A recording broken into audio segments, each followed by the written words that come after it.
The opinions within the content of Channel 12 TV network are solely of our guest and do not reflect the views and beliefs of its hosts or affiliates. Those under 18, we ask that you enter the Channel 12 TV network with an adult.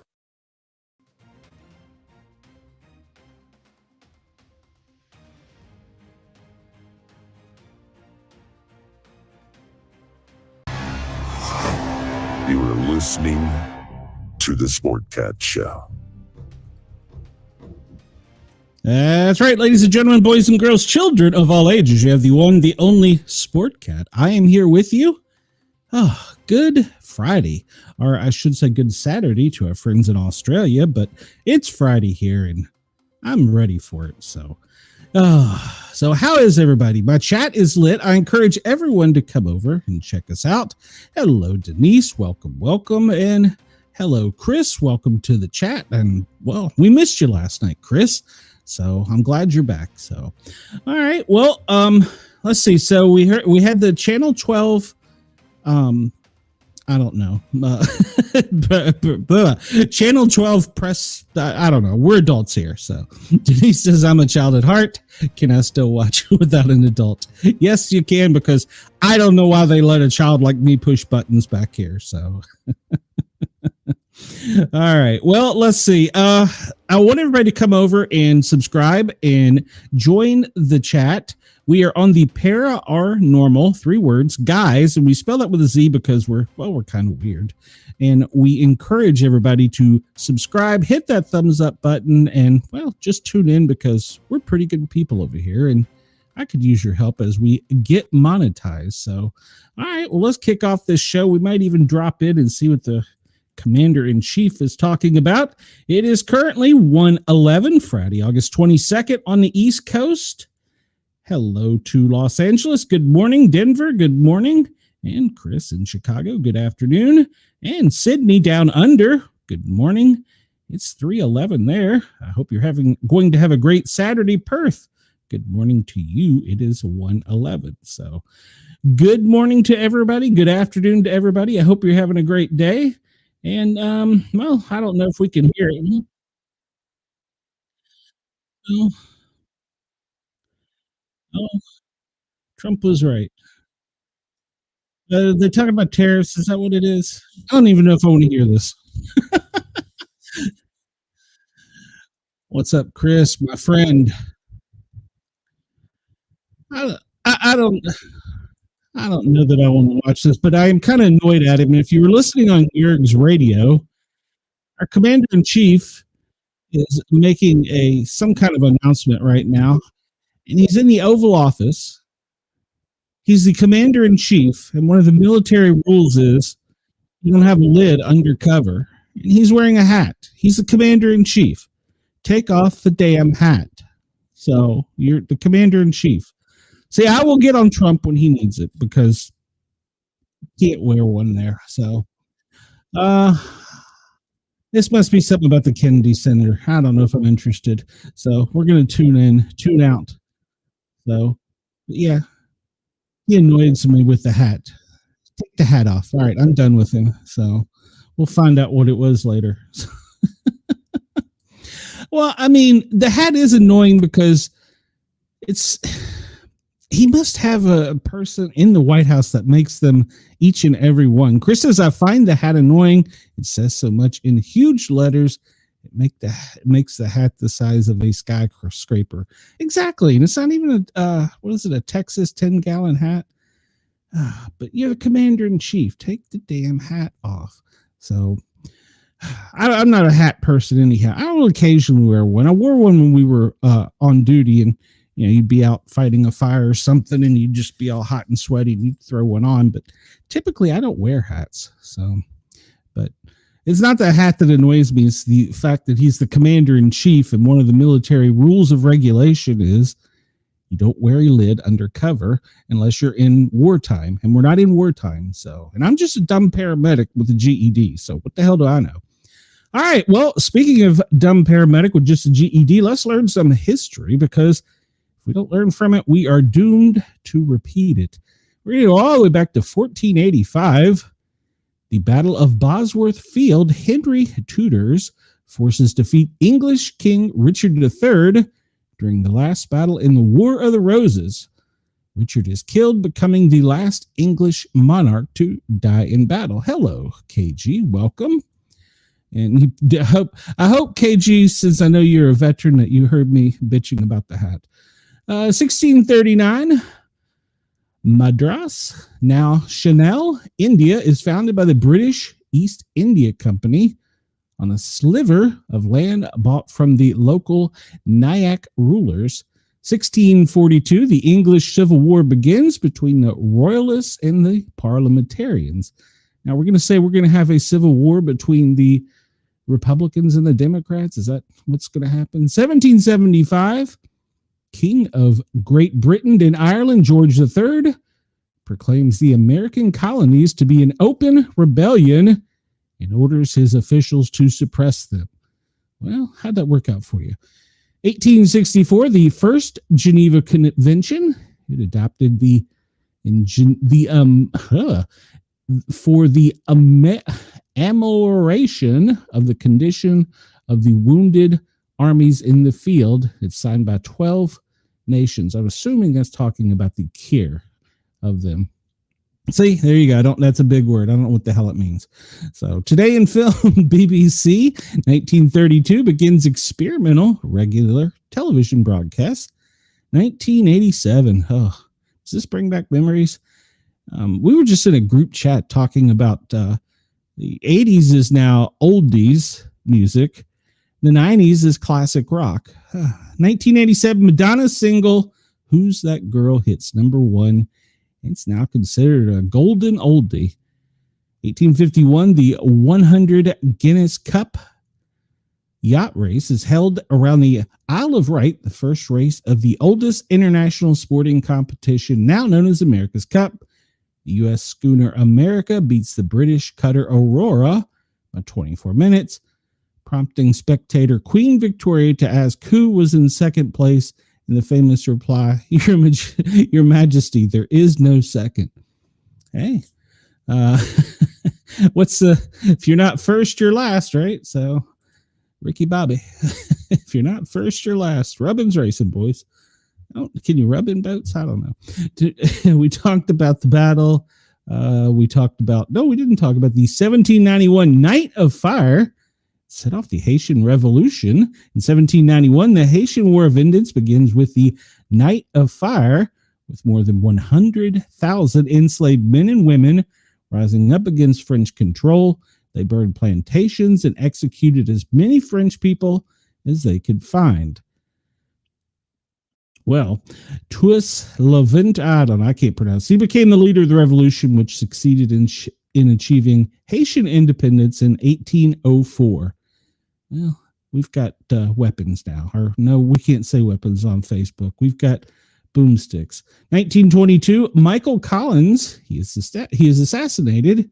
He's an Irish revolutionary and member of Sinn Féin, and assassinated in County Cork, Ireland. The previous year, he agreed to the Anglo-Irish Treaty, which partitioned Ireland into the independent Irish Free State, now the Republic of Ireland, and Northern Ireland, which remained under the control of the UK. He was shot to death by an anti-treaty force who wanted revenge for his roles. 1953, Devil's Island. I didn't even know about this one. Penal colony closes. A penal colony in the waters of the French Guiana closes. The prison was particularly brutal, and about 75% of the inmates who were sent to the island died. The deep, shark-infested water took the lives of many who tried to escape, and the tropical climate harbored mosquitoes and other vectors of disease. Devil's Island had been in operation since 1852, but after the public found out about the brutal conditions, they demanded it closed. 1987, Mr. Cruel begins his crime spree in Australia. The yet unidentified child rapist, known only as Mr. Cruel, begins his attacks against girls in Melbourne. Dressed in a ski mask, he broke into homes in quiet neighborhoods of Lower Plenty. He bound the parents and son and then sexually assaulted the 11-year-old daughter, This brutal attack would cause massive panic in Melbourne. A year later, Mr. Cruel struck again, this time kidnapping a 10-year-old girl from her home. Hours later, the young girl was found on the side of the road, traumatized but alive. Mr. Cruel struck a third time, kidnapping and molesting another young girl for 50 hours. The final crime of Mr. Cruel was the abduction and eventual murder of 13-year-old Carmen Shan. After this, the mysterious criminal never struck again, and the crime spree remains unsolved to this day. Hey, Chris, there you go. There's a good one for Casey. So, and let's see.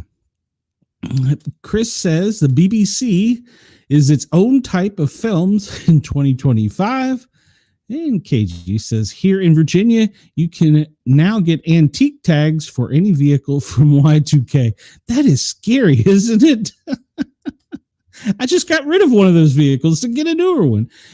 Chris says, people need to like, subscribe, and share. They miss out on seeing the foreign names you pass over, and even better, the ones you actually try saying. It's an underrated part of the show. You are 100% correct, Chris. Like I said, I ain't the brightest bulb in the box, but hey, I try. I still can't figure out why people want to watch me or even listen to me for that matter. All right, so today, what is today? Be an Angel Day. Well, we should try and do that more often. Don't need necessarily a day for it. And well, that's all that this site's got. So we'll just move on from this one. And National Surgical Oncologist Day. Always be nice to your oncologist. It's Never Been Better Day. Never Been Better Day. Founded in 2017 by the National Calendar. And what is that? Okay, I'm going to bite. I know, I'm going down a rabbit hole. It's early. I shouldn't do this. If you've waited for a Never Been Better Day for the unconditional love of your canine companion, August 22nd is the day. Just like our ever joyful pets, the day casts away worries and spreads enthusiasm for life. So it encourages the spirit of generosity in sharing the joys of life with delight. Go out into the world with your family pet and plant the bean of love everywhere you go. Share it generously like dogs do when they take care of us when we're sick or down. They give us all their love with an abandon in the forms of licks and snuggles. Sometimes our furry friends do tricks and antics only canines know how to do. Other times they even perform their own little love song or woo-woo every day. Don't clip that. Every day should be a Never Been Better Day. Yeah. So in recognition of the celebration, share your Bean Wove. Fetch up some fun and make a difference like Bean, a very special therapy dog, does every day in providing comfort and joy to so many through physical and virtual presence. Help someone by sharing your time, talent, or treasure, or just making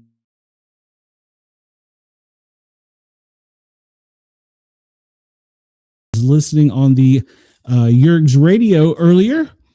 I had to take my little bean to the vet this morning, and well, we're gonna get her checked out. We're kind of worried about her. It's National Bay Day, BAO. It's National Pecan Torte Day, National Tooth Fairy Day. That's still a thing. I didn't think you could lie to kids anymore. And we talked about Be an Angel Day. And let's see what birthdays there are for today. Archibald Willard, he was born in 1836. He's the painter of the famous Spirit of 76, formerly known as the Yankee Doodle. Probably can't say Yankee Doodle anymore. Melva Elijah Stone, the founder of the Chicago Daily News. Ned Hanlon, inventor of the inside baseball and hit and run, who is considered the father of modern baseball. Wasn't it one of my baseball fans? Didn't Tommy Lasorda, was he the one that created the shift that they say changed baseball? Because prior to that, no one ever shifted. I can't remember if he was. Anyhow, Charles Francis Jenkins, the inventor and pioneer of early cinema. Willis Whitney, a chemist and founder of the research lab at the GE Company, which is also considered the father of industrial research. Ernest Vollweyer, scientist and co-inventor of the most widely used anesthetic, interesting, pentothal. And Connie B. Gay, co-founder of the Country Music Hall of Fame and Museum. Denton Cooley, heart surgeon who performed the first artificial heart transplant. Valerie Harper, well, she was from the TV show Rhonda and the Mary Tyler Moore Show. Ron Dante, the real-life lead singer of the fictional cartoon Band of the Archies. Well, I just read here recently they're going to be filming a brand new Archie's comics movie. So, and it's gonna be cartoon. It's not gonna be actors. So I didn't really like the one where they had actors. So well, that was a CW show. I don't know. Cindy Williams, she played Shirley on the sitcom Happy Days in Laverne and Shirley. David Marks, the original member of the Beach Boys. Carolyn Mazzolmi, art historian and aerospace engineer who is known for her quilts that often told historical stories about early African-American culture. Rick Yoon, Asian American actor, widely known for his movies such as Snow Falling on Cedars, Fast and Furious, Die Another Day. And memorable events for today, well, 1654, Jacob Beresum arrives in New Amsterdam and becomes the first documented Jewish immigrant to America. 1902, Cadillac Motor Company is founded. 1902, President Roosevelt becomes the first president to make a public appearance in an automobile. 1950, Althea Gibson becomes the first black competitor in a national tennis competition. 1950, Ralph Titor receives the first patent for cruise control. Wow, way back then. 1951, the Harlem Globetrotters play in Olympic Stadium, Berlin. They are a great show to see if you ever get a chance to see them. And 1966, the United Farm Workers Organizing Committee, UFWOC, is formed. So there you go. That's the news for today well, it's not news for today, but you know what I'm saying. Let's see. Let me catch up on the comments. Chris says it was the Cleveland Indians manager Lou Boudreau. I only know because he was the Cubs broadcaster when I was a kid. Okay. Maybe Lasorda hated it. I can't remember. There was something with Lasorda in the shift. Maybe Lasorda hated it and thought it changed baseball. Maybe that's what it was. I was privileged. I got to see a Dodgers Braves game in spring training, and Lasorda came and actually sat beside me. And after a little while, we kind of broke into conversation between innings, and I got to actually hear commentary, him calling the game basically and talking about the game as we were watching. It was pretty cool. And he actually signed a baseball for me too. So it was pretty cool. All right. Well, we have Erin still. And well, Erin is churning off of the coast of, I guess we consider that Boston, and maybe just a little bit of wind there coming into Rhode Island.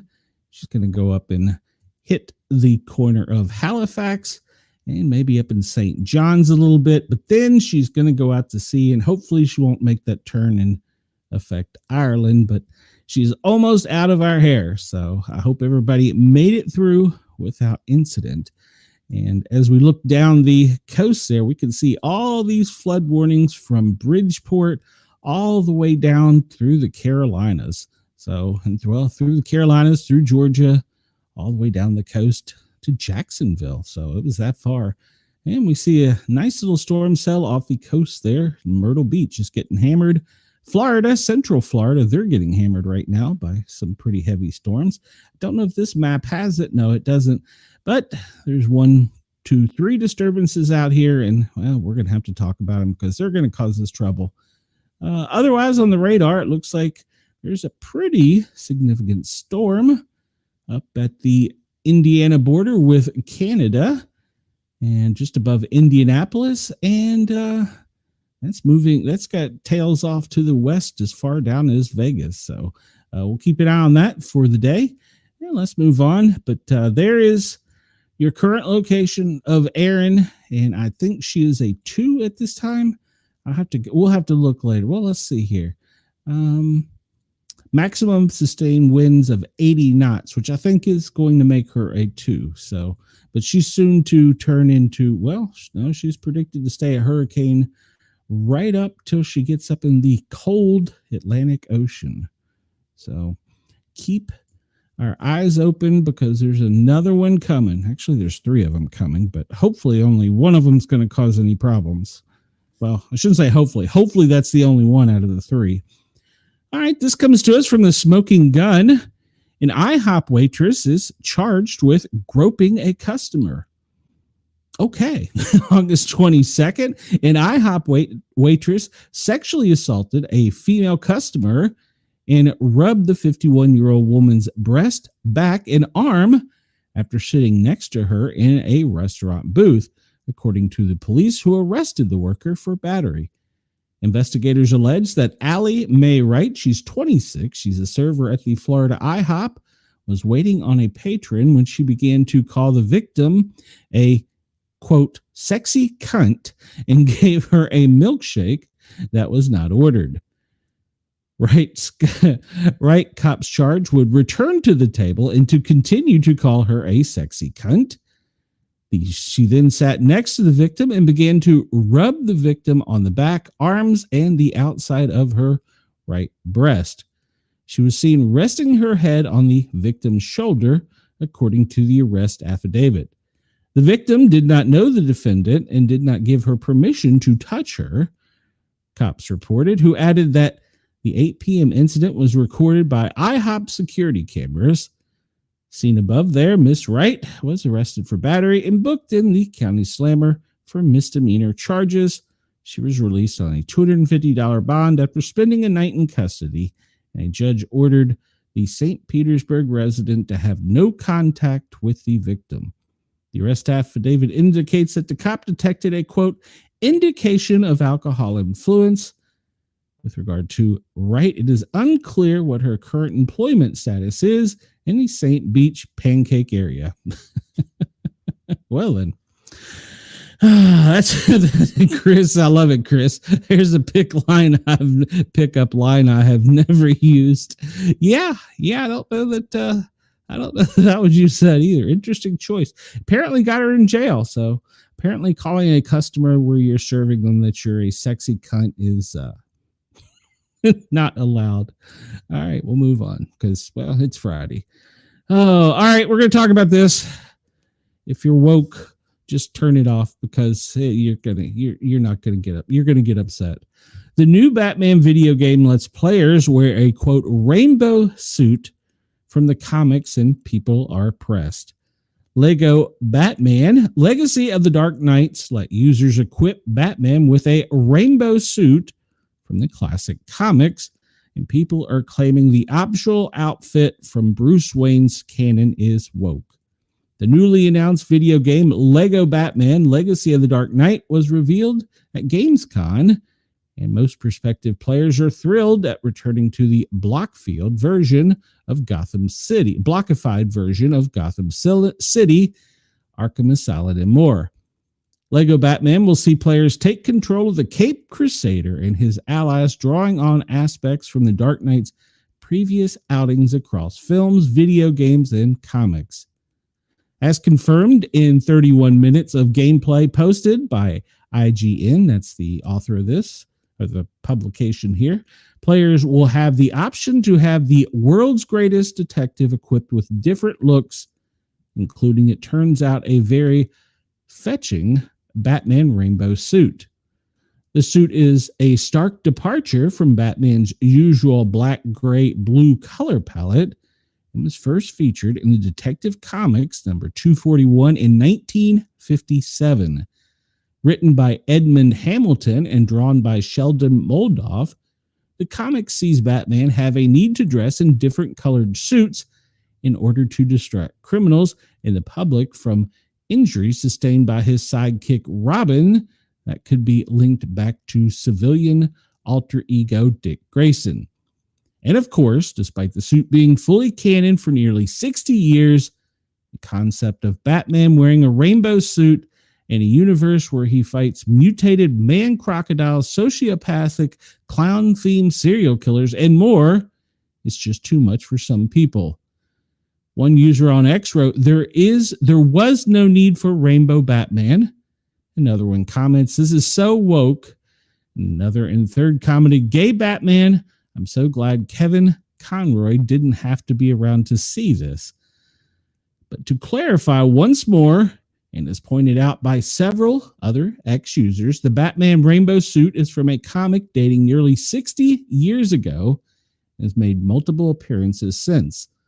Some of you clearly don't know your Batman history, one pointed out. So, the official synopsis of the game reads, the adventure begins with the origins of Batman as a young Bruce Wayne trains with the League of Shadows, and throughout the story-led campaign, players will build a family of allies with well-known characters, including Jim Gordon, Robin, Nightwing, Batgirl, Catwoman, and Talia al Ghul to help confront an ever-growing threat from the rogue gallery of DC supervillains, facing the likes of the Joker, the Penguin, Poison Ivy, and Ra's al Ghul, Bane, I always liked Bane, and more. Like a Batman Legacy of the Dark Knight Games and Warner Brothers has no specific release date. Will be sometime in 2026. Chris says, it was a bold move. There was no real way of saying her comment was misunderstood. I mean, yeah. And to be fair, no. No, never mind. I'm not going to say it. So I'll be Miss Gynecologicalist or whatever the hell it's called. So we talked about this article a while back, and they have finally nabbed the green dildo tosser. Now that's a line. That should be the headline. Man arrested on charges of hitting 12-year-old girl with sex toy at WNBA game. The man who allegedly threw a sex toy towards the court during the New York Liberties game, striking a 12-year-old girl, has been arrested.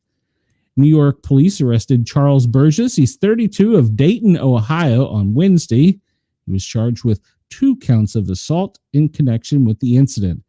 It was not immediately clear whether he had been booked into jail or if he has legal representation. NYPD had been searching high and low for the culprit since August 5th, when someone threw a sex toy onto the court of the New York Liberty Dallas Wings game at Barclays Center in Brooklyn, hitting a girl on the leg. So they have the dildo tosser. There you go. I'm trying not to be too heavy today because I hit the wrong button. Because it's Friday, and I'm already kind of down as it is, so I don't need any more crap to push it on me. So, all right, well, we've talked about the crime in D.C. Well, apparently the Attorney General, Pam Bondi, has announced that since they've been doing this, they have made 630 arrests, 86 illegal guns seized in D.C. They announced that this has been in 2 weeks since President Trump announced his mission to make D.C. safe again. We've now made a total of 630 arrests, 86 illegal guns, according to the AG. She revealed that 53 people were arrested on Wednesday alone, in addition to 24 ICE arrests and 10 guns taken off the streets. Our incredible U.S. Marshals even helped recover a missing child. Awesome job. Bondi revealed, our mission is to make D.C. safe again, isn't slowing down. So her announcement coincides with the stunning data showing a dramatic reduction in crimes in the nation's capital since President Donald Trump took over the city's police force. His actions announced last week invoked Section 40 of the District of Columbia's Home Rule Act, placing the D.C. Metropolitan Police under direct federal control and activating the National Guard. Our city has been overtaken by violent gangs and bloodthirsty criminals with roving mobs of wild youth, drugged out maniacs, and homeless people. We're not going to let it happen anymore, Trump said in an August 11th presser. So over the last weeks, they've made several arrests, and most important to me, they've rescued a child.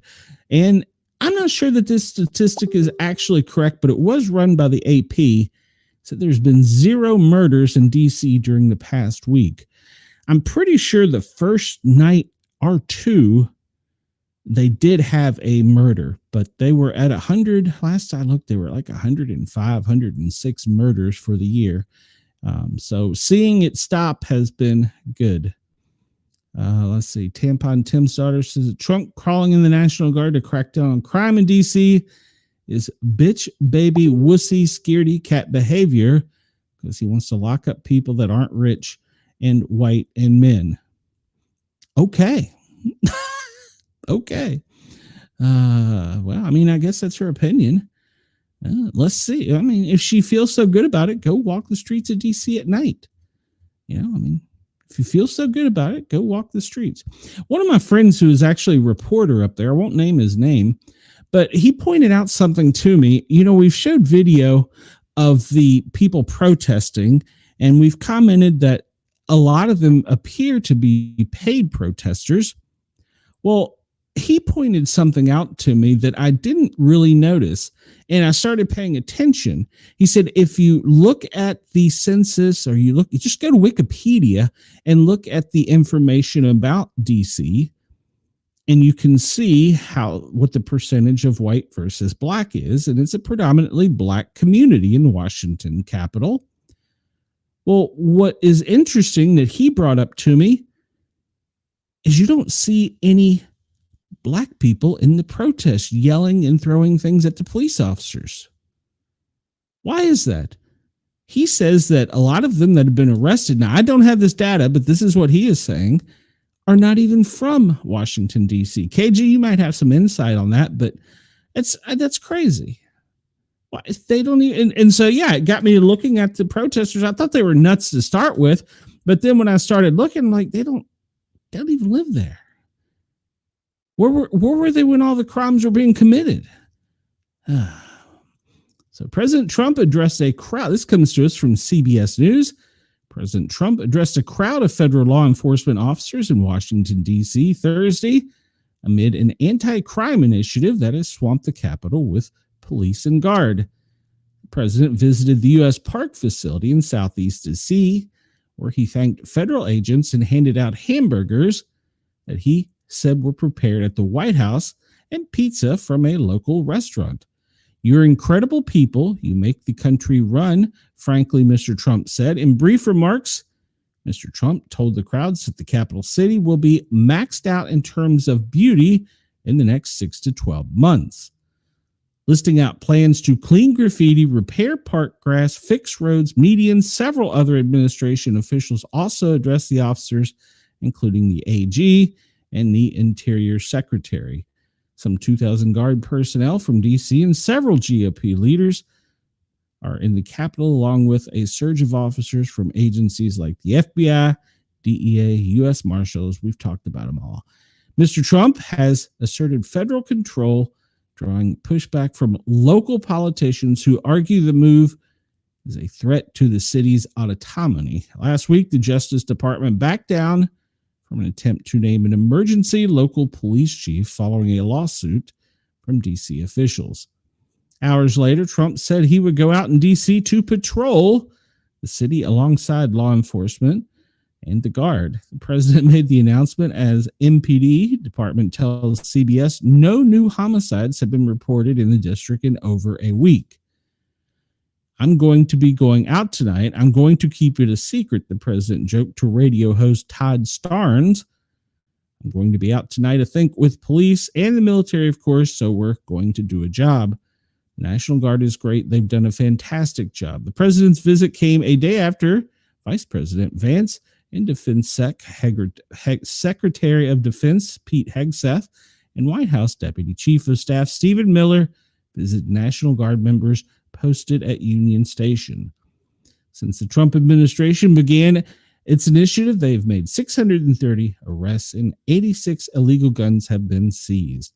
Unlike other presidents, Mr. Trump has made few ventures into the district, other than to deliver speeches during his first term to the former hotel downtown on Pennsylvania Avenue.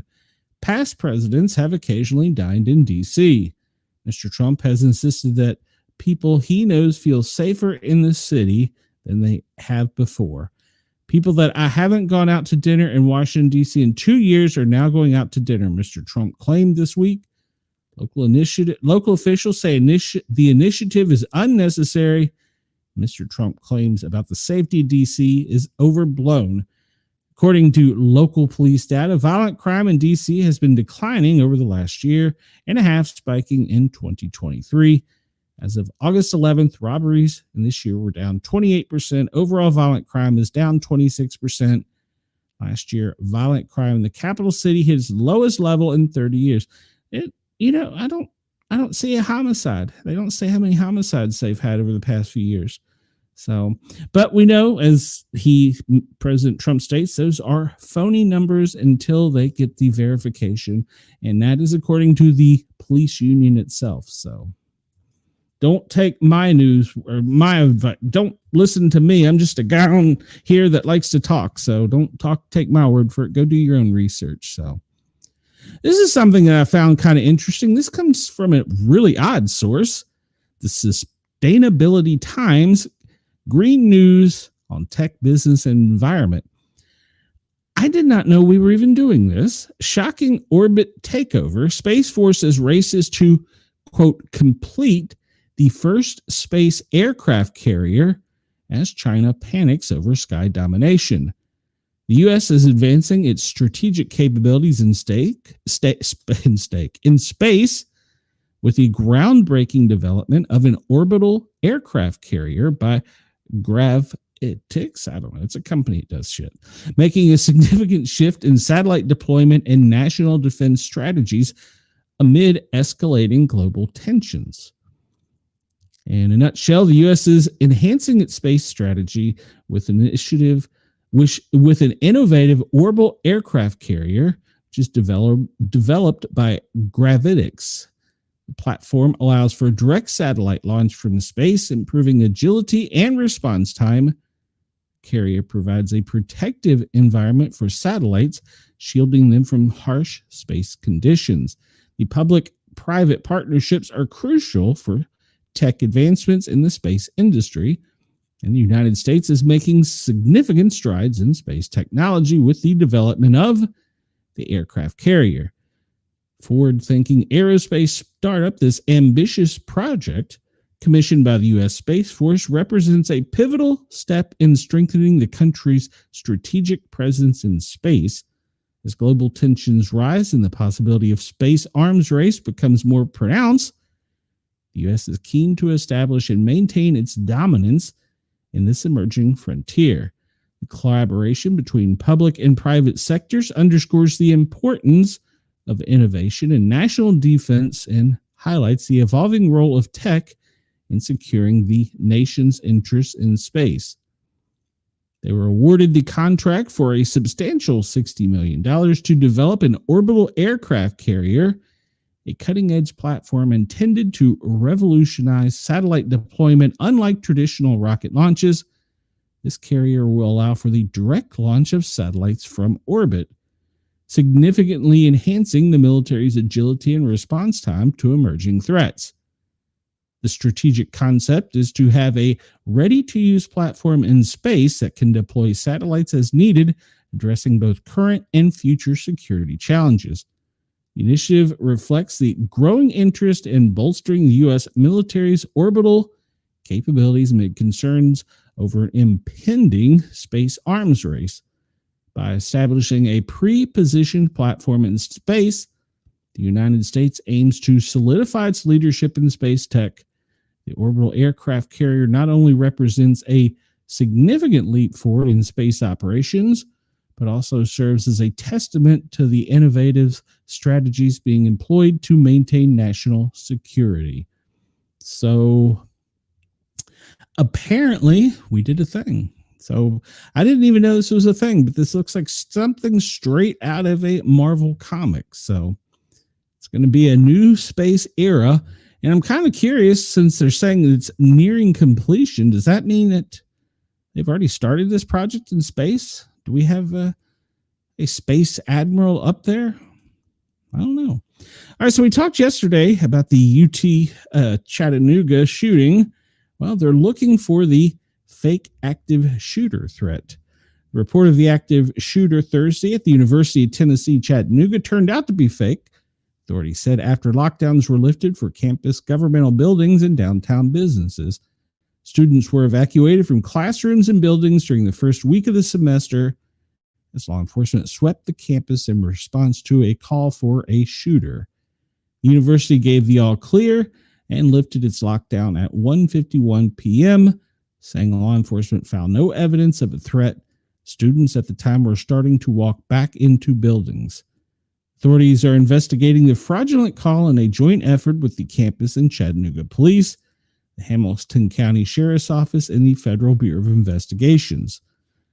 Sean O'Brien, the campus police chief, said in a press conference, said he believes that no individuals were detained and no one was injured. Erlanger also received a call for a reported shooting. We heard that one when we were live. But at the time of the press conference, it was also determined to have been unfounded and is being investigated.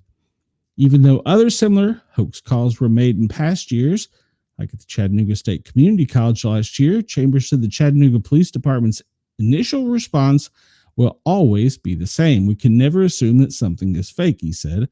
Our job is to preserve lives. That is our number one goal in our focus, and that is all we are focused on. Officers arrived on scene, evacuated and searched buildings. They also factored in all the information they were receiving from 911 calls and students and faculty being evacuated. Classes and activities were canceled for the rest of the day, the university said, and students and non-essential employees were permitted to leave campus for the day.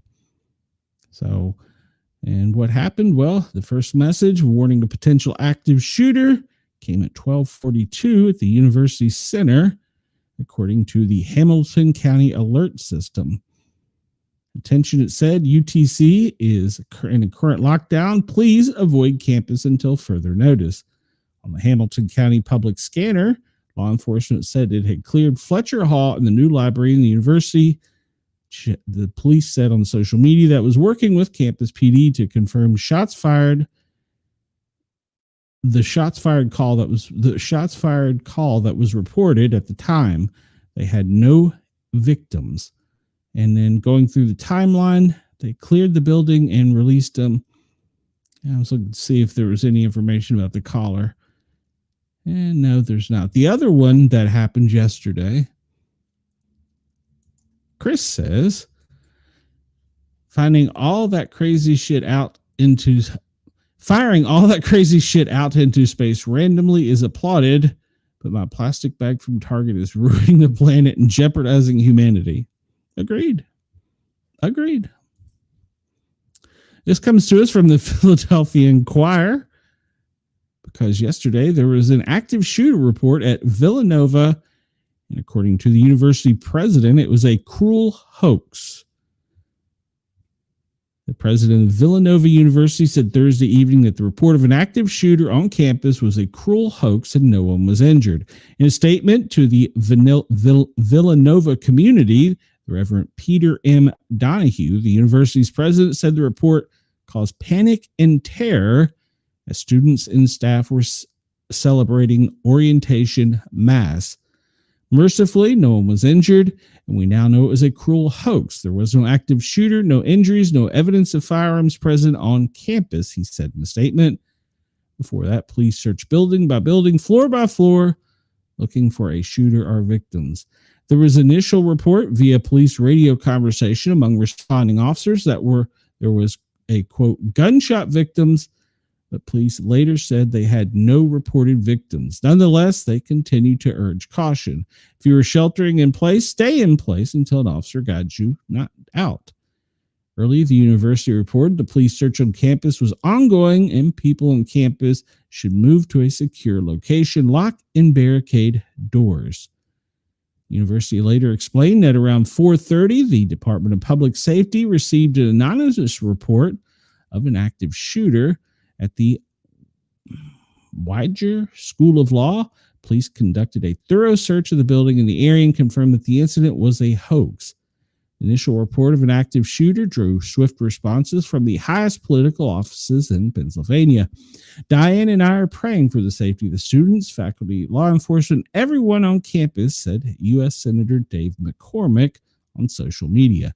Governor Josh Shapiro also responded on social media to the unfolding event, but later provided an update, also calling it a hoax. The report of the active shooter on Villanova today are unfounded, and it was a cruel swatting incident.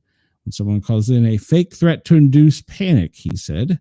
Swatting is illegal. I've directed the Pennsylvania State Police to work alongside their partners and use every tool at their disposal to find the persons who called in this fake threat and hold them accountable.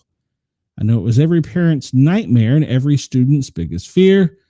I'm profoundly grateful no one was hurt and thankful to all the members of law enforcement who ran towards the reported danger to keep Pennsylvania safe. So while the president said that Donahue, the Villanova president, said there was no active shooter is a blessing and relief, I know today's events have been shaking our entire community. I'm sure there'll be more questions in the coming days and weeks, and I will share as much information as I can with you. And I'm thankful they're all safe. And somewhere in here, it talks about the caller called in, and apparently there was multiple callers, and they were playing gunshot sounds in the background. So, yeah, that's definitely a swatting call or a hoax. So luckily it was nothing. So we've talked about this one earlier.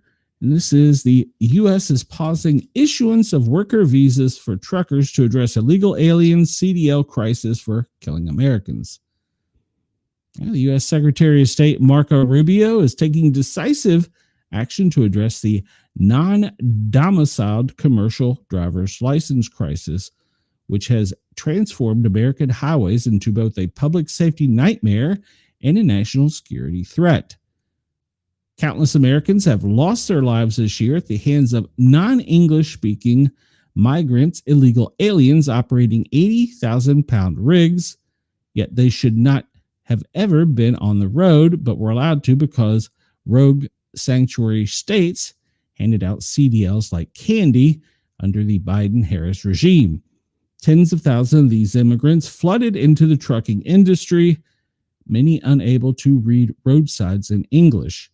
Effective immediately, we are pausing all issuances of work visas for commercial truck drivers, Rubio posted on X Thursday evening. Increasing number of foreign drivers operating large tractor and trailer trucks on U.S. roads is endangering American lives and is undercutting the livelihood of American truckers. Rubin's actions at stake come days after the U.S. Transportation Secretary Sean Duffy announced the horrific crash in Florida involving an illegal alien operating a big rig who made an illegal turn, killing 3 Americans. Duffy blasted non-enforcement and radical immigration policies for turning the trucking industry into a lawless frontier, allowing unqualified foreign drivers to operate 40-ton rigs. Responding to Rubio's actions, the American Truckers United, Shannon Everett, whose trucking advocacy group has been the main driving urgency on alerting the Trump administration of the non-domiciled CDL crisis, killing innocent Americans, in some cases wiping out entire families. At American Truckers United, we are forever grateful for the swift and decisive action taken by Secretary of State Marco Rubio, who puts Americans' lives first. We thank him for this bold step in pausing all work visas for commercial truck drivers, which we believe is the first occupation-specific visa restriction ever implemented by Secretary of State to protect American workers. He continued, Marco Rubio has shut off the supply lines. Now it will be up to Secretary Duffy to clean house. So, seems to me we knew this was a problem and should have handled it before this. But hey, what do I know? What do I know? Yeah, it's unbelievable. You're right. They can't read. They can't read. Chris says he works as part of his administration and they are supposedly friends, but he will always be remembered as Little Marco to me because of Trump. His stupid nicknames always seem to stick. Denise says, unbelievably, they can't read. Chris says, Sleepy Joe, low energy Jeb were funny as hell. Yeah. But they weren't very good at leading a country. Oh, wrong button. Let's see. So we talked about this. We're almost at the top of the hour. We're not too bad on time today. A rare black moon tied to apocalyptic prophecies will appear this week. It's a stargazer's dream. A rare black moon is set to appear this week. I believe it's tonight, to be specific, at about 2-something a.m. Eastern. It's got people linked to apocalyptic prophecies. This celestial event has stirred up a lot of speculation. A rare black moon is set to appear on August 23rd, sparking intrigue and speculation, especially those who link such astronomical events to apocalyptic prophecies. Well, this celestial phenomenon has no scientific basis for catastrophic events. It's nevertheless a remarkable occasion for stargazers. You can't see it. The black moon term is used to describe a specific type of new moon. There are two main definitions: a monthly black moon, which occurs when the two new moons fall in the same calendar season, and the seasonal black moon, which happens when there are 4 new moons in a single astronomical season, with the third being the black moon. For August 2025, the event will be the seasonal black moon, marking the third of 4 new moons during the summer. The other moons of the summer and fall of June fell on June 25th, July 24th, and September 21st. Black moon is a relatively rare occurrence when it aligns with apocalyptic or prophetic predictions. It can stir up excitement and speculation among various groups, despite no scientific evidence linking the moon to world-altering events. So, though the black moon itself isn't visible, as it's a new moon, it's captured the attention of many, especially those who associated such events with apocalyptic scenarios. Over the years, various religious and conspiracy theory groups have linked rare lunar phenomena like eclipses and black moons to the end times or significant changes on Earth. These claims are largely driven by interpretations of ancient prophecies and personal beliefs. There's no scientific backing for these claims. The black moon has nonetheless become a topic of discussion, particularly as it aligns with periods of heightened astrological activity in the U.S., where these prophecies often gain traction. It is likely that some will see the event as a sign of impending doom, just as past lunar events have been interpreted.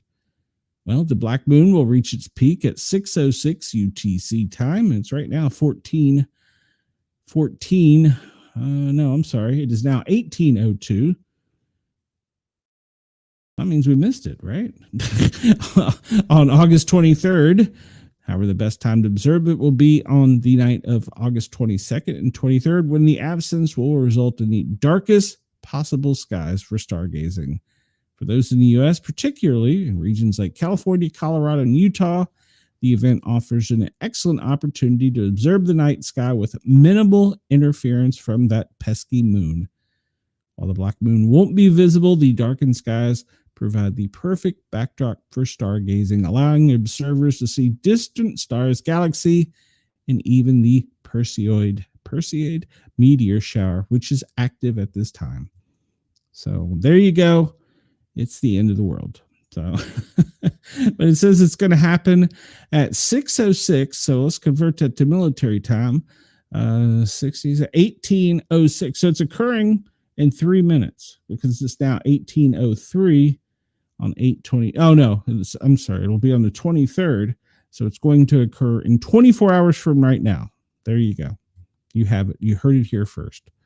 So run out and look up and give your whatevers. I don't know what you do. So And Denise is right. It's black. You can't see it. And like I said yesterday, I really don't remember hearing about this thing. And they're like, oh, it occurs every 33 months.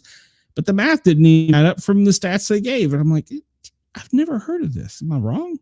And I even used AI and asked him when the term appeared. And it said that the first, who was it that used it? It was like NPR coined the term. So, and Chris says CNN will soon be claiming Trump has signed an executive order outlawing black moons. That's right. It's racist. Why is there a black moon? Library books returned after 82 years with a note saying grandma won't be able to pay for it anymore. Well, it's courteous of them. A library book has been returned nearly 82 years after it was borrowed from a San Antonio public library. It came with a letter noting that grandma won't be able to pay for it anymore. The book is Your Child, His Family, and Friends by marriage and family counselor Frances Brune Strain. It was checked out in July of 1943 and returned in June from a person in Oregon. The library said in the news release, after the recent death of my father, I inherited a few boxes of books he left behind. The person wrote in a letter what was shared by the library on Instagram and signed with the initials PAAG. The book was a guide for parents on helping their children navigate personal relations. It was checked out when the person's father was 11 years old. The book must have been borrowed by my grandmother, Mario Del Sacro. Oh man, she's got like 5 names. The person wrote, in that year, she transferred to Mexico City to work at the U.S. Embassy. She must have taken the book with her, and some 82 years later, it ended up in my possession.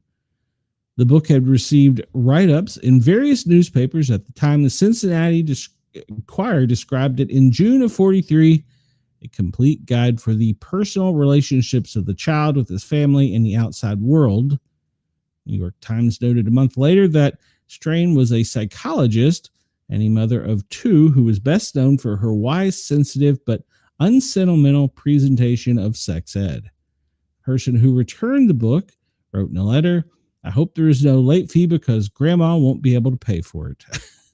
The library said in the news release that it estimated overdue fines in 2021. The inside cover of the book was stamped with a warning. The fine for overdue books was 3 cents a day, not accounting for inflation. The penalty would amount to nearly $900. 3 cents in 1943 equals about 56 cents in today's money. Well, that's incredible. According to the U.S. Bureau of Labor Statistics inflation counselor, that would add up to more than $16,000. The library noted the book is in good condition. It will be on display in the Central Library through August, and it will be donated to the Friends of San Antonio Public Library and sold to benefit the library. 8 decades may seem like a long time for an overdue book, but it's nowhere near the record. According to Guinness, the most overdue library book in history was returned in Sydney Sussex College, University of Cambridge, in 1956. It was borrowed in 1668, and some 288 years earlier, it was returned.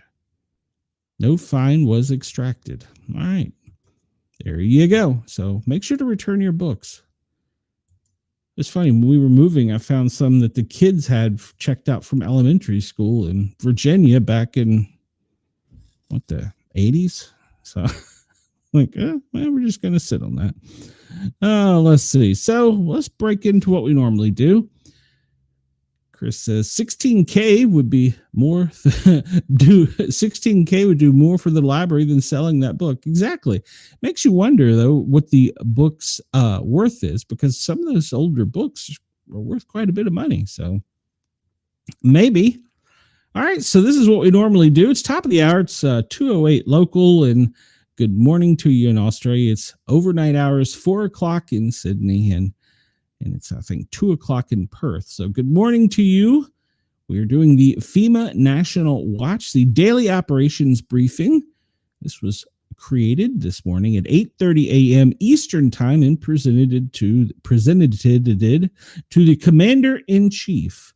National current ops and things they're monitoring, well, ongoing heat, excessive heat in California, Southwest, and Florida, fire weather, and we have tropical activity, Hurricane Erin, she was a Cat 2 at the time, and disturbance 1, 2, and 3. Bing, bang, boom. In the Eastern Pacific, there is one disturbance. And we get down here and we look at the Atlantic overview, and Erin, well, she's pushing off to the north-northeast, headed over to the UK. And disturbance number 1, it appears has about a 70% chance of forming, and it appears it's going to turn due north and then turn east out to sea. X here, 30%, the yellow one. But this pesky little X right back here, number 3, is the one that's worrying us at 40%. The latest satellite image at this morning at 8 a.m. of Hurricane Erin. You can see there she's between the coast. Still a very large storm between the coast of Virginia Beach. Actually, she's from the coast of Myrtle Beach, extending all the way up to Halifax. She had Category 2 winds at 105 miles an hour, moving 17 miles an hour. North-northeast, goodness. And we see that by 2 a.m. Friday, she's going to be well offshore. And by Saturday, she will be up past Nova Scotia, headed out to visit our friends in the UK.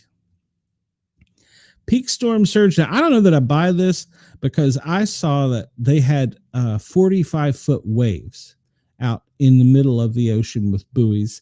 But the peak storm was 1 to 3 feet in the Delmarva, all the way down to the Chesapeake Inlet, and then 2 to 4 from Duck down to Cape Lookout, and then Cape Fear 1 to 3 foot.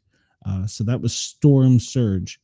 We look at it in the Pacific, and it's a 30% chance that it's going to just peter out and go this way. Excuse me, goodness. Just didn't sleep much, worrying about the hellhound last night. All right, so the national forecast, well, from Minnesota to the Dakotas, back to the Montanas, Wyoming's, down to the Four Corners. You can see some spotty showers. We saw them earlier on radar. They're going to be moving to the north, causing spotty showers from Pennsylvania right down through Texas and deep into the south and up in the northeast area. You might get some showers associated with the rain bands from Erin, maybe out in New York City as far up as Maine. Friday, those same storms are pretty much going to be across the center of the country, but spotty. Deep south, though, we have the potential for some significant rain, especially in the lower Georgia and South Carolina coast. So keep an eye on that. Keep your weather radio handy if you're in those areas. And then on Saturday, it looks as though that pretty much rainy from the Boston coast all the way down to the Texas Panhandle and back across from the Four Corners up to the Great Lakes. We talk about excessive heat. Well, excessive heat looks like they're going to get in triple digits in Southern California, out in Vegas, out in Arizona. That is some serious heat. But that heat is also going to be in the center of the country, facing all the way downward to Texas and the deep south. You're going to start seeing a cooling coming in. It's coming in from the north-northeast, pushing south-southwest. It was supposed to be coming in a little bit further to the north, but it appears that it's coming in from the northeast and pushing down. So we'll start to see some cooling temperatures over the weekend. And next week, we'll be talking about fake fall. All right, so the fire weather outlook for today.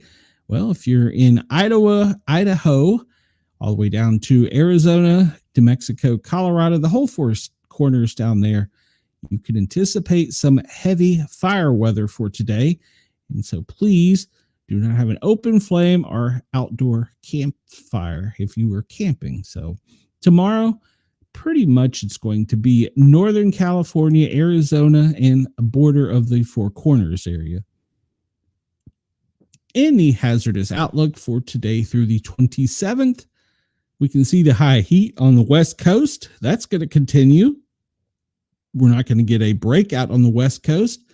And there could be some heavy rains coming through the center of the United States, coming all the way from the West Coast to about Memphis, and then from Southwest Virginia down to the Panhandle and North Florida, and even extending up into the New England area, Vermont, New Hampshire, Mass up there. So heavy rains are possible the 23rd through the 27th. And there's been no progress on the fire in Utah. It was at 86% yesterday. The Lee fire is at 73% containment. The Sunset, Idaho fire is at 6% containment. And in Wyoming, the Red Canyon fire is at 31%. So it looks like they've made plus 3% on the Wyoming, plus 2 in Idaho, plus 5 in Colorado. And it says plus 2, but I'm pretty sure it was at 86 yesterday. Space weather outlook. Well, there's nothing forecast according to NOAA and FEMA. And FEMA is going to be monitoring, well, pretty much the Midwest with the heat and the northeast with the storms. And Florida, you're going to be having some serious storms today. So there's 17 joint field offices, 63 major declarations, 7 emergency declarations, 12 direct housing missions. And I think it came out right as we were going to air, but I believe they have allotted a huge sum of money to help rebuild and repopulate in the Carolinas. So 9 supported disasters with 6 joint recovery offices operating. So I have to look and see, but I'm pretty sure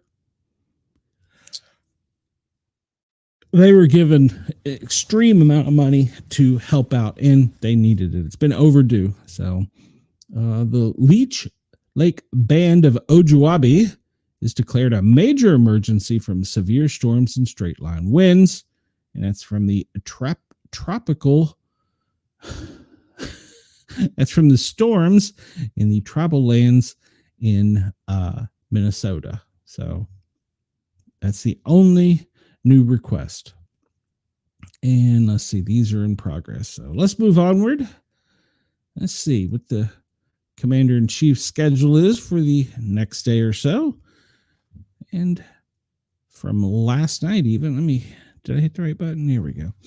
Let's see. So let's go back in time and look at yesterday. And we see that after we went to air, the president signed some orders and he departed the White House at 5:11 to meet with police. He arrived at the Park Police Operations Center at 5:22. He stayed for a bit. 5:57, he departed there, got back to the White House at a little after 6, and shortly thereafter, they called a full lid. And for today, they called the media to be in pool at 9 a.m. At 9:41, the president departed the White House for a previously unannounced location. I'm pretty sure that was the Smithsonian. The president stops at the People's House to speak with visitors and tourists. It was the People's House. I thought that was the president's house. 10:32, the president departs the People's House for Kennedy Center. I thought he was going to Smithsonian. He arrived at Kennedy Center at 10:36, and he makes an announcement. It was delayed at 12. We were watching part of that. And then he's departing the Kennedy Center for the White House. He just made I'm confused. He made the announcement from the Oval Office. So if he departs the Kennedy Center for the White House, well, at 12:30, he was in the Oval Office. I'm confused. 12:35, the president arrives back at the White House. I don't know. Those times are screwed up, but we saw he was on TV making an announcement. I think it was something to do with the Kennedy Center. Well, let's see. They'll give us some live updates over here on WRC Washington Channel 4 because, well, that's what they do. Let's see. That button. Hit the right button? Yeah, I think I hit the right button. There we go. Live updates. FBI raids home of Trump's ex-National Security Advisor, John Bolton. The FBI raided the Maryland home of former Trump administrator, National Security Advisor John Bolton this morning as part of an investigation into the handling of classified documents. Speaking from the Oval Office alongside FIFA head Glenn Infante, he announced that the FIFA World Cup draw would take place at the Kennedy Center on December 5th. Famine was initially declared in northern Gaza, including Gaza City, by the world leaders. The Authority on Hunger. Israel has vowed to raise the area if Hamas doesn't agree to the terms. Russia's top diplomats today said no meeting is planned between President Putin and President Zelensky, casting new doubts on Trump's push for an end of the war. And a U.S. magistrate judge is expected to order the release of Kilmar Abu Garcia from a Tennessee jail today while he awaits the trial on federal human smuggling charges. Why would they? Well, all right. So, 19 minutes ago, the World Cup final draw will take place at Kennedy Center. I don't even know what the hell that is. And Trump says the FIFA World Cup will boost American economy and create jobs. All right. And the FBI searches John Bolton's home. And this lady says the video is what NBC Washington saw and what neighbor George Conway said. She looks like she saw Bigfoot. Exclusive. Vance denies the FBI is investigating John Bolton because he's a Trump critic. Vice President J.D. Vance on Friday confirmed the President's Trump administration is in a early stages of an ongoing investigation into former National Security Advisor John Bolton, but denied the investigation was retribution for his criticism on Trump. And an hour ago, Trump has suggested he could send National Guard into Chicago and New York City. The president again suggested he might send Guard troops into Chicago and New York, where he feels their work is being done in D.C. A lot of people say, well, where is he going from here? Trump told reporters while visiting a museum about the White House in D.C. Okay, so he was at the Smithsonian. Well, I have calls from politicians begging me to go to Chicago, begging me to go to New York, begging me to go to Los Angeles. And if we didn't go to Los Angeles with Newsom, they run it so badly, I don't think we would have been able to have the Olympics. They would have ripped down that city. We went there and stopped at day one. He's made similar remarks at the White House, saying, I'm going to look at New York in a little while. If need to, we're going to do the same thing in Chicago, which is a disaster. And National Guard troops on D.C. streets will start carrying guns. This came 1 hour ago. SecDef Pete Hegseth has ordered National Guard troops patrolling the streets of Washington's law enforcement crackdown will start carrying firearms, the Pentagon stated. The Defense Department did not offer any other details about the new development or why it was needed. This step is seen as an escalation in his intervention in policing in the nation's capital and comes as nearly 2,000 National Guard members have been stationed in the heavily Democratic city, with the arrival this week of hundreds of troops from several Republican-led states. And we saw this 2 hours ago. They announced that the World Cup draw will be held there. I guess the draw is where they select people who are playing in it. I don't know. And Zelensky again pushes for a meeting with Russia. That was 2 hours ago. And Trump said he had no knowledge of the FBI raids on Bolton's home. And 3 hours ago, we know the raid started. Jerome Powell signaled 4 hours ago the Fed may cut rates soon, even as inflation risks remain. 4 hours ago, Bolton became a strong Trump critic after leaving his administration. And we know what the mystery announcement from the White House is. We talked about that. And this was 6 hours ago. Florida must stop expanding Alligator Alcatraz Immigration Center, a judge says. Federal judge on Thursday issued a preliminary injunction halting further expansion on the Immigration Detention Center in the middle of the Florida Everglades, dubbed Alligator Alcatraz. The advocate said violated environmental laws. So these really bad dudes are violating environmental laws by keeping them up, it was only a temporary halt that she had ordered 2 weeks ago as they continue to testify in a multi-day hearing to determine whether construction should end the ultimate resolution of the case. So we're worried about environmental laws and going to let crazy people out. Makes perfect sense. Makes perfect sense. So there we go. Why would we do that? Oh, that's right, because we're America. All right.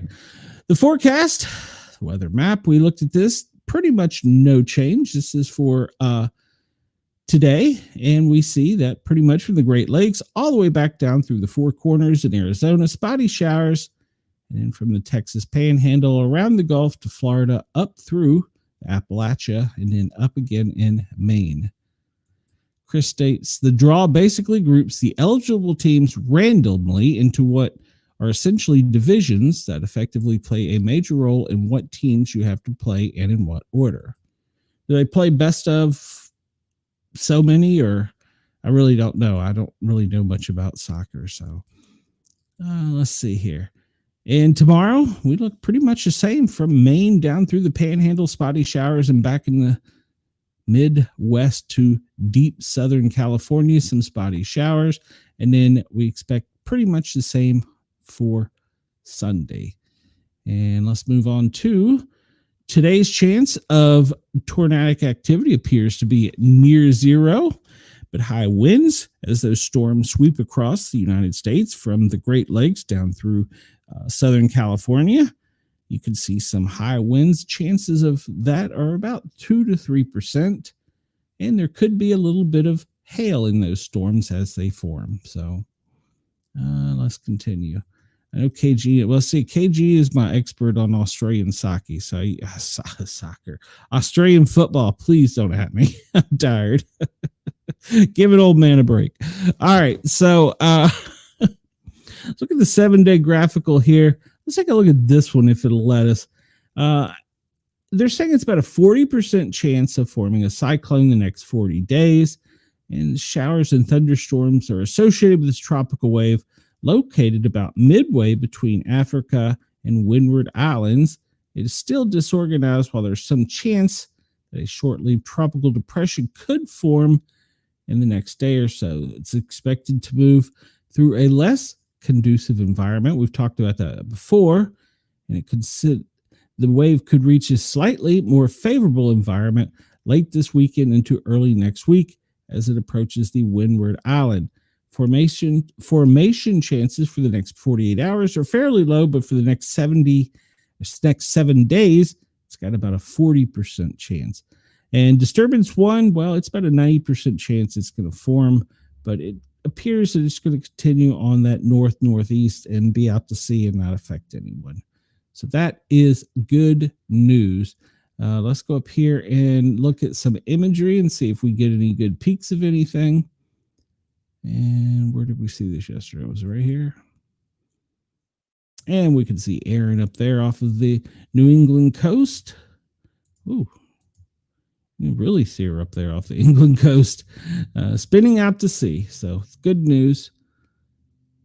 Thank you, Denise. I appreciate that. Yeah, it's just I don't know what I got to look up what the disease is, but we're gonna do blood work first. So see what happens from there. And there's just a different view. You can really see this disturbance right here. It's disorganized, but that's got more activity than the others. So that one may do something. That's the one I think we got to watch. Yeah, that one way over. Now you can't turn it way over here. But there's Erin up there going out to sea, headed towards Ireland. This one, it's got some potential, but it's going to continue northeast and go this way. It's back here we're worried about. So Chris says, I agree with Denise. I hope your dog feels better. She dislikes fire and strong winds, so she has great perspective. Yes, she does. Yeah, even though I'm a fireman. I got a picture of her when I was in the fire academy, and we had to practice rapid dressing. And she was much younger, of course. And I was in full gear. It's one of my favorite pictures of her. And she is just like all eat up, like rubbing on me and loving on me. She's got a smile on her face. That's one of my favorite pictures of her, but it's a little blurry, but I know what it was. So let's see. Does any of these look any good? We got a few extra minutes here.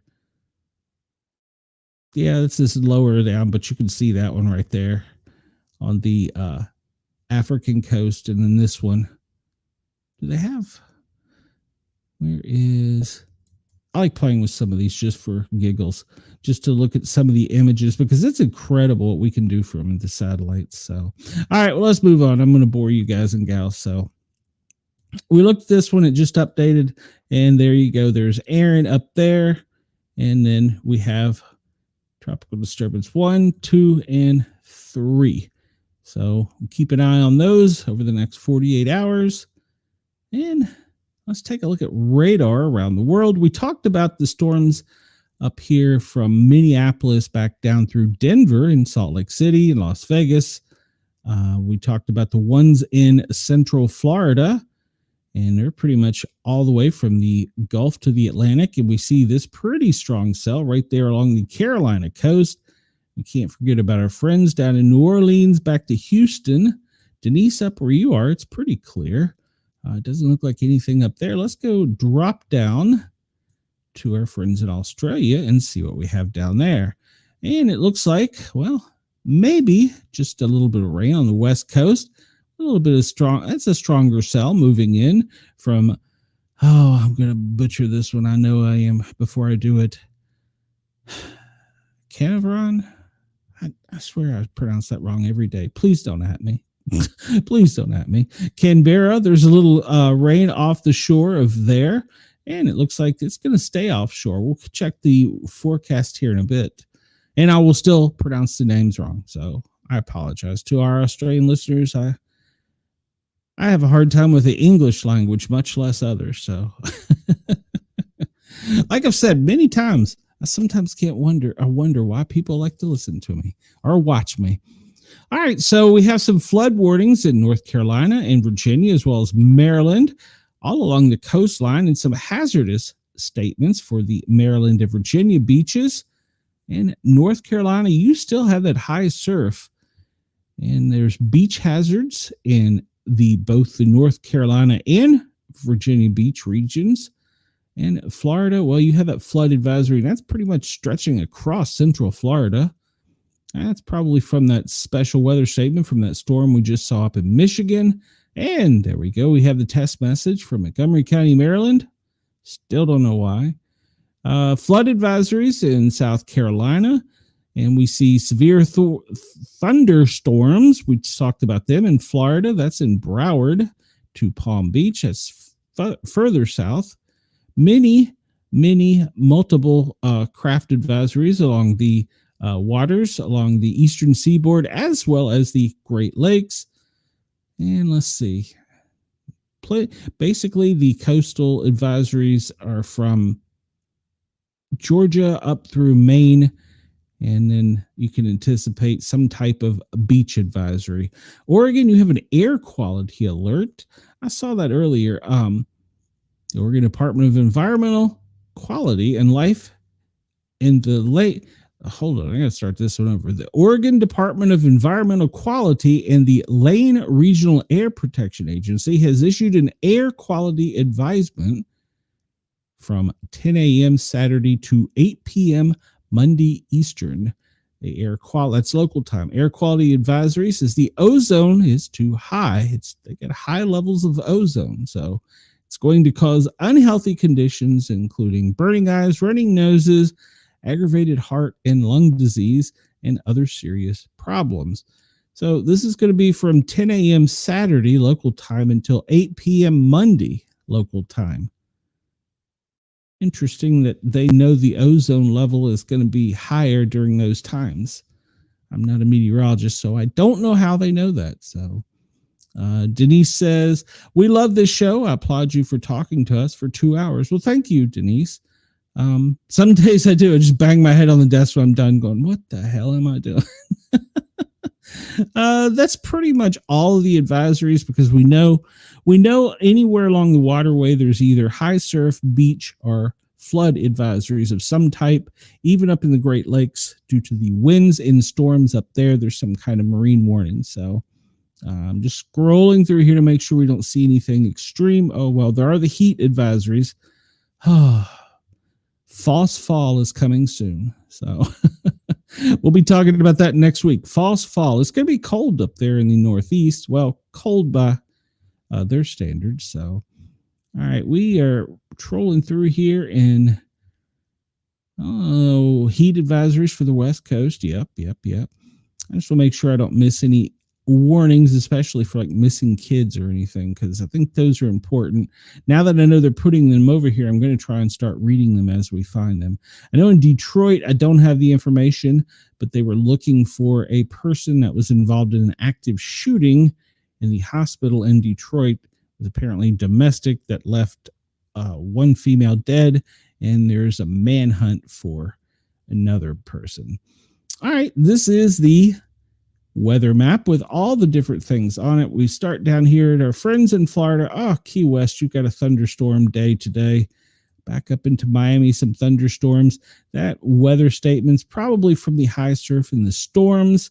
Looks like from Tampa all the way over to, where is that, Palm Bay. You can see there's some significant storms all the way across the lower panhandle, or lower part of Florida.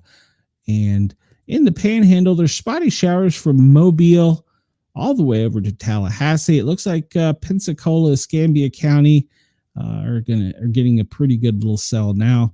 Over in New Orleans, you guys and gals are always getting a storm. And we see that storm stretches all the way back almost to Austin, down to Houston. And down in the lower part of the panhandle, there's some more. Once again, another day if you're working in the Gulf of America on an oil rig. Tough day to be working. Let's see. The heat advisories from Seattle down through LA and back over all of Arizona. The spotty showers start picking up right around, where is that, Phoenix? Yeah, Phoenix. The spotty showers, too far out. The spotty showers go diagonally from Phoenix across to Denver, stretching over into Des Moines, Iowa, then Minnesota, and then that one up on the Great Lakes up there. It is really right there on the Duluth. They're getting hammered right now. So yeah, if you're up in that area, have your NOAA weather radio on. That's a severe thunderstorm watch. It looks like these could be pretty nasty back there. So from was that Duluth back to the east.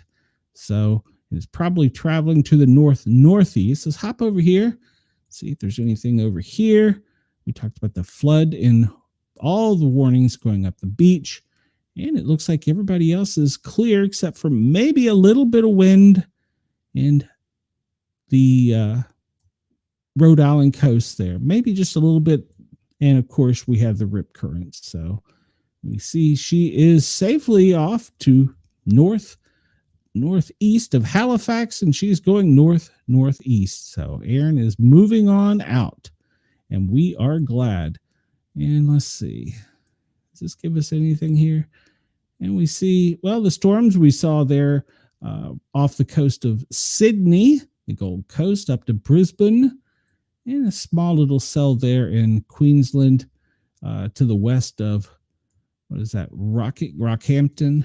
And then the one back over here to the left on the west coast, that one's coming ashore, and it's going to be a little rainy, maybe some slight storms from it.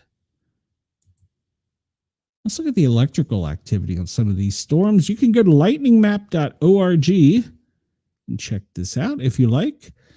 And we see, well, Salt Lake, they've got that little storm there that's peppering them pretty good. Back over into the east, there's two good cells in Utah right now. Man, down along the Gulf of America, from the panhandle of Florida all the way around to the Gulf of America to the coast of Texas there. It is hammering them with that line pretty much going from Houston almost all the way to Jacksonville. There's a lot of electrical activity with that. We jump down here, and it looks like over in Titusville in Melbourne, that's a pretty good size cell. Tampa, you have one coming ashore that's got a lot of activity, and that line extends all the way down to almost the Keys, pretty much from Titusville, Melbourne, all the way down to Homestead. Actually, it could go almost as far as the Keys. So it looks like it's a really stormy day right there. And we see a little cell up here in Kentucky, just north of Kingsport, Tennessee. Looks like a little tiny cell. No, not much electrical activity to it. And we get back up here to Duluth. Holy cow. it is just hammering it going out towards Lake Superior. So hang on up there. It's mostly, it looks like that's in a national forest. So hopefully there's not a lot of population there, but I would advise everyone to have a weather radio and keep one handy, charged, and ready to go, as well as a flashlight that you can always get to easily. Let's look and see if there's any power outages while we're at it. And well, right now it's looking pretty good. I know in Atlanta last night, they had some storms go through. It took out a large number of trees and some power. Well, currently, Florida is winning the race with 6,231 people without power. Texas, you have 5,826. California, 5,027. Louisiana, 4,180. In Virginia, you have 3,672. So looking good for the moment, but I anticipate with those storms moving to the northeast. I'm really surprised nothing down here in the Panhandle is without power. All right, let's get to the temperatures and some forecasts. Let's talk about this. All right, we'll start up here in Boston. Oh, I got to change it. Well, no, let's do this. Let's start down in Australia for a change because I'm always screwing up. So let's see what we can do. Brisbane, well, you're currently 12 Celsius with a high of 24, cloudy skies.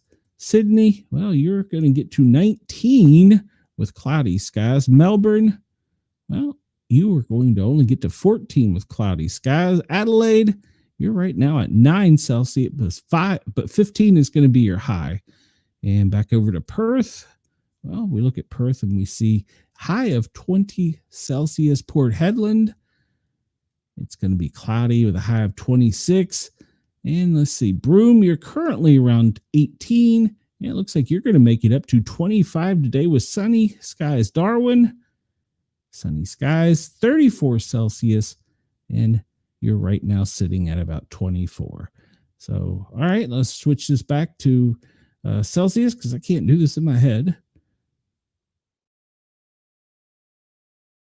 I have to look for this every time. There we go. All right. And how do I close this? There we go. All right. So let's go back over stateside. Look, make sure. Okay. And let me make sure, let me move us up to Boston and see what's going on up there. Boston, you are at 75. You're going to get to a high of 79 today with sunny skies. Philadelphia, well, you are going to be 82 sunny skies and 59. New York, I haven't forgot about you, Denise. I just skipped over you by mistake there. 82 degrees is your high. 60 is low. This weekend, you're going to see still in the 80s, and you're not going to get much rain until Monday, and then it's only spotty. So hang tight. The cold's coming, they tell us. Down in Washington, D.C., you're currently right around 80. You're going to get up to a high of 81 with sunny skies. Virginia Beach, I have to start looking closely at this one because for some reason, I think that's where my mom wants to move. I don't know why. A high of 76, low 71 in cloudy. Knoxville, well, we're pretty perky warm right here. High of 88, cloudy skies, rain over the weekend. Atlanta, you are currently around 78. That's going to be your high, and it's going to be rainy on and off all day for you.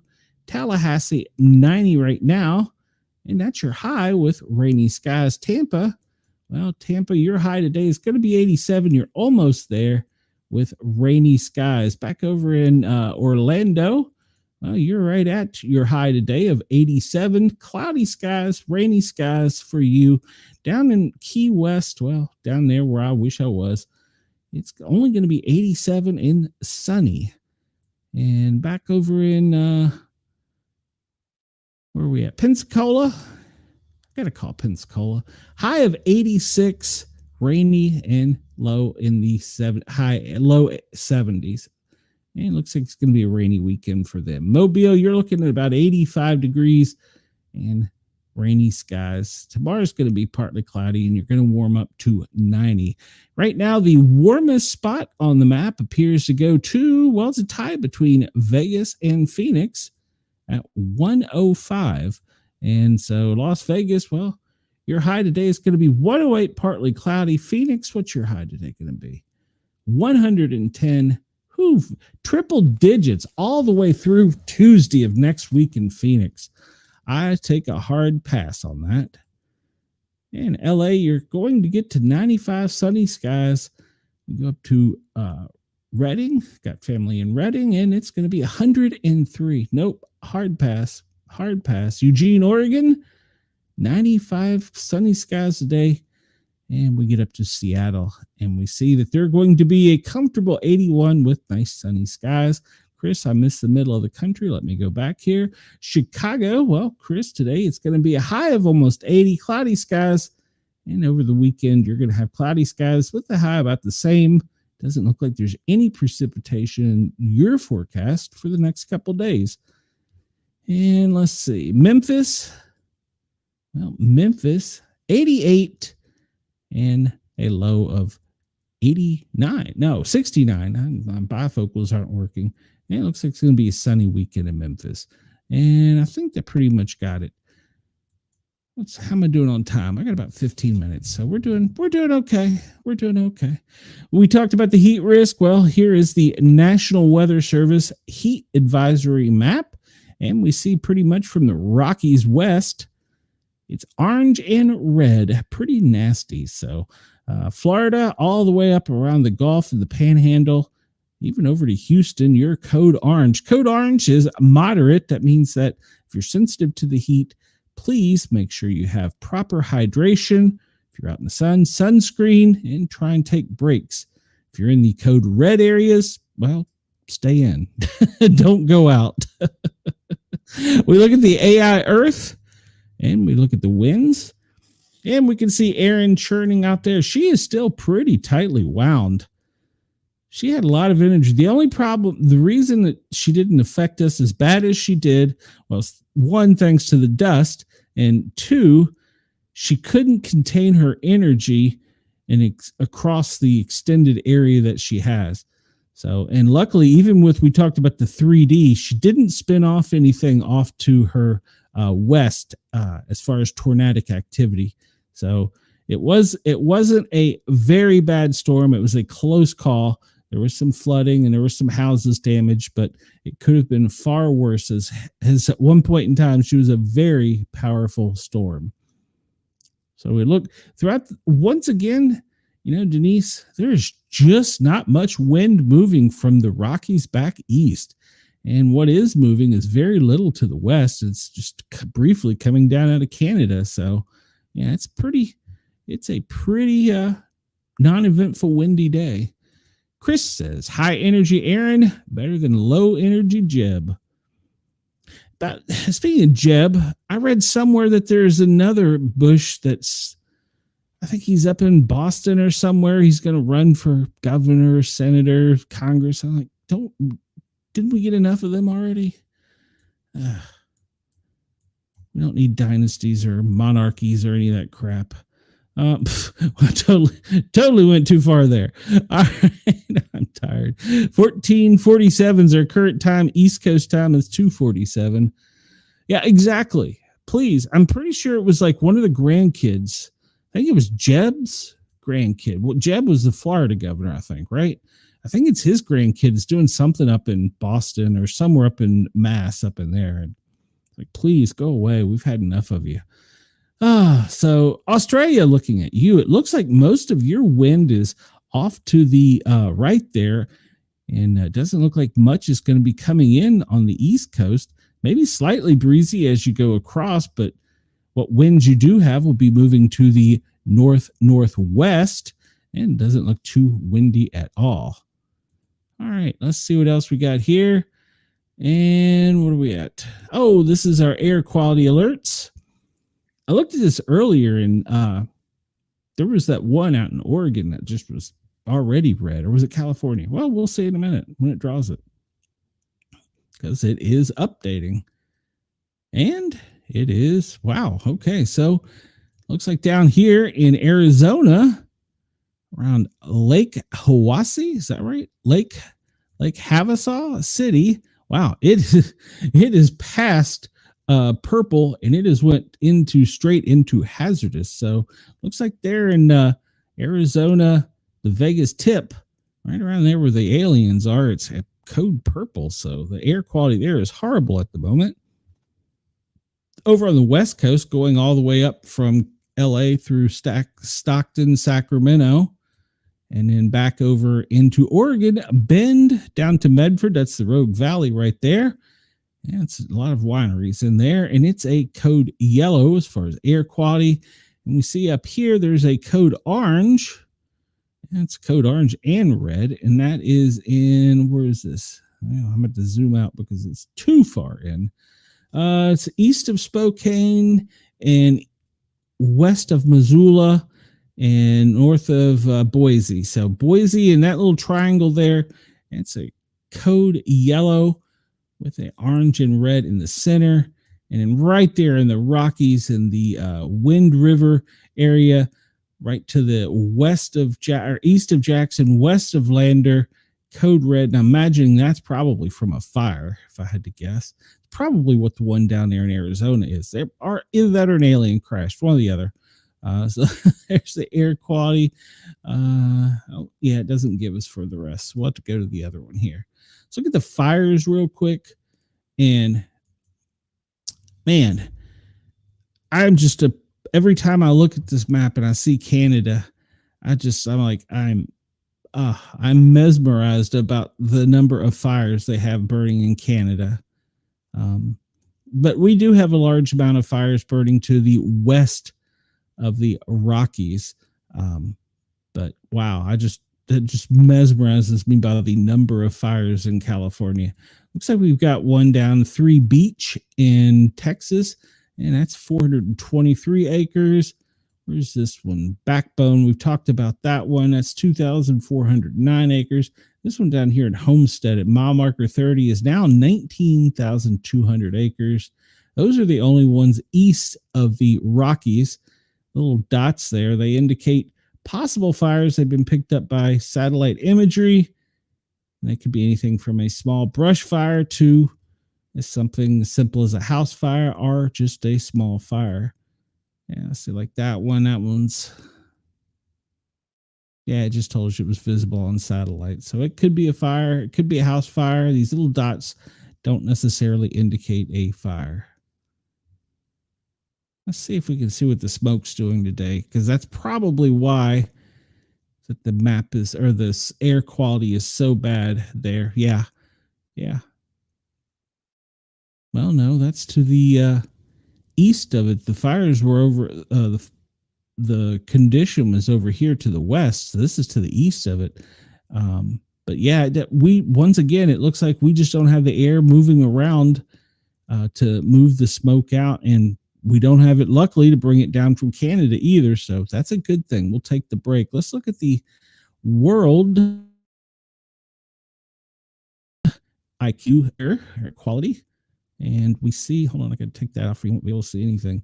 See, air, and she just broke out these little pockets. And the other disturbance is that one's right in here. So she's about to break out of the dust, and she'll be making her break following Erin, going to the northeast. These are still moving to the west. But luckily the dust is helping us. I know that sounds bad, but it's keeping some of these calm. I mean, imagine if Erin hadn't had the dust, she could have been much worse. So it's hard to say much worse, being at one point in time a Cat 5. We see the dust is pretty spread evenly across the east coast, east of the Rockies. And then back over to the left of the Rockies, it's sporadic with the dust. So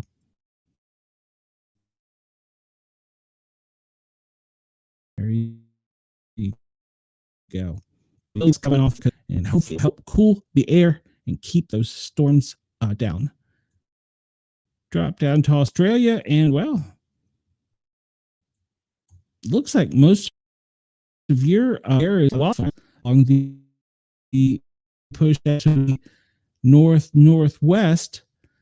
from every one of the little fires. So that is most of the air quality concerns in Australia right now, is from the smoke from the fires, and the wind is moving to the northwest. We talked about space, nothing new to report there. And currently, there had been some consideration for a tsunami warning down here. We'll look at the earthquake. It was a fairly large earthquake at the tip of South America down there. There was some talk of a tsunami warning coming out, but currently there is no tsunami watch, warning, advisory, or even a threat. Most recent earthquake was an hour and 18 minutes ago in Western Turkey. And let's see, where was the big one that was down? 7.5 in the Drake Passage. That was 16 and a half hours ago. So Croatia, there was some activity there. Apparently they didn't measure it. It appears to be the last major one, but that one down there, they said you could feel the effects along the South American coastline, stretching almost all the way up to North America. All right. And we'll look at the last earthquake, was where we talked about. The last major one was down there in the tip of South America. And let's get the volcano activity real quick and see. We're still watching Sitkin. She's a level orange, and Kilauea is also a level orange. We get about 5 minutes here. What do we want to cover? Let's look here real quick. This will give us a few minutes to go out. We see this is the shipping map. You can go to marinetraffic.com and check this out. Man, they have given Erin a wide berth of area right there. So trying to stay away from her in the shipping. Let's look and see if she's affecting planes any. I don't think she was last I looked, but east-west route from UK perhaps, because they typically go up there along Greenland, Iceland, over to Ireland. Yeah, it looks like they're giving her a pretty good berth too. So, but as she moves up, I'm sure that's going to interrupt some of this traffic up there. Let's drop in and just see what the military's doing. There was actually a report of airspace invasion from Russia earlier today. I don't know if it was today or overnight, but they had to scramble some jets. And then off of the East Coast, so there's a tanker and it's flying in a circle. So there's probably some fighters up investigating something. They had to scramble off of the East Coast some F-18s to investigate something. And I heard that traffic on X.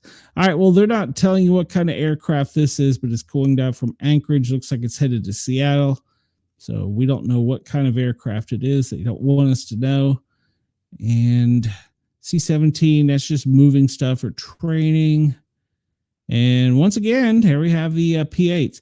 And what is the P-8's altitude?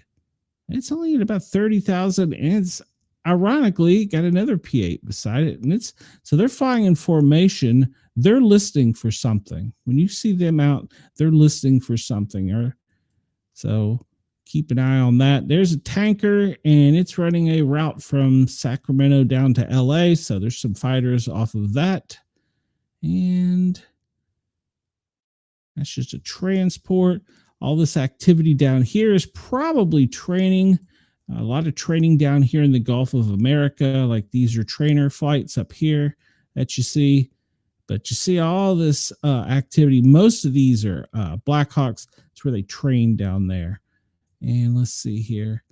And there's a tanker. Oh, it came all the way across from, it made a long route. It came from LA, and it looks like it's probably heading into probably Atlanta. I don't know. It's turning back to the north. And let's see. I'm just kind of gabbing here for the last minute or two. Let's see what this is here. C-17, that's just a transport. And that's just a transport as well. Nothing down here. Yeah, transport. Up here was, let me go up here and see if I can find it. Was where they launched the fighter aircraft out of the Boston, New England area to intercept something. There's a tanker. It doesn't appear it's flying a route, which means if they're not doing a circle, that means fighters are probably being relocated. And that might be they're coming out of DC and they're moving back north. That might be that they were positioned south because of the storms. So they may be moving back to the north just to repopulate. And they don't want to tell us what that one. No, it's a Boeing. Well, it's made a big old route, whatever it's doing. So let's see here. And that is just a transport. Let's see. I don't see any. I'm looking to see. I don't see any more. There's a P8. So yeah, he's going up the cut. Well, look. He came from Mobile. No, actually, he came from. I'm going to bet he come out of Mobile. Went over, did a circle over Jacksonville, whatever they're looking for. And he went pretty much straight up the coast. So whatever he's looking for, that's a high intelligence. Basically, if you're in that plane's flight path and you pick up your phone and it's nearby, you're not getting your cell tower, you're getting it. So unfortunately, that's the situation we are currently in the United States. So when you see them out and about, especially if they're doing circles at high altitude, yeah, they're listening for something. They want something. So everything, all this data is right now going through them. Well, probably not them right now, but all the data from your cell phones, all the data from your computers. Yeah, it's just absorbing every little bit of it can get. So, yeah, so when you see those up and about, especially if they're a high altitude, and I don't have it on here. I probably should pay for a subscription. There's ways of seeing the, not these balloons, the ones that the military launches that are even higher altitude than these, because these here don't tell you really anything about, if it would draw, about how far of a ring that they're picking up data from. So yeah, that's not even drawing. We'll forget about it. So, all right. I don't see any crazy restrictions. I don't know, maybe up here. No, that's not big enough. I'm going to assume POTUS is probably going to stay in DC since I don't see any other restrictions. And it doesn't look like it's too big. I think, the first lady must be at the White House because the one down here is not larger. I mean, the joke was they made it larger for the first lady than the one was for Trump. We see the special use areas all there off the coastline they're not restricted, but you have to tell them who's coming and going. Nothing new over there. Las Vegas, nothing new. Up here in Alaska, let's see. Yeah, nothing really. Whoa, wait a minute. Look at that one. Look at that one right there. That. I bet you that is where they're going to launch that X-37B. Because that's not just straight out. That's also straight out, straight up out of Alaska. And that Space Force base up there is where they've been doing a lot of those operations. But there's no space warning, and interestingly. So, all right. Well, we've about run out of time. Look here real quick. No new line of duty deaths have been reported since the two officers were murdered in Utah. Firefighter, well, we're sitting at us. Does it give us a number of fallen for this year? So police officers in the line of duty this year, 106. No, I'm sorry. This year, 59. Last year it was 167. Firefighters line of duty. We were at 51 yesterday. We're at 53 line of duty deaths. There was Christopher Brown in New Hampshire a few days ago, Ed Margovich in Pennsylvania, and then the one in Connecticut prior to that. So, all right. Trying to think if I missed anything, guys and gals. Otherwise, we're gonna just go enjoy the weekend. It is Friday. The next show I have scheduled will be Sunday night, where we're going to cover the Big Brother show. You can check it out if you like. I think it's going to be 10 p.m. If you missed last night's, go back and listen to it. We had a guest that was a former house guest. Krista gave us all kinds of intel about what goes on in the house and around the house, and some other stuff that CBS probably would not want us to know. But it was a good show, and she enjoyed it so much. She talked to her phone died. She's going to come back.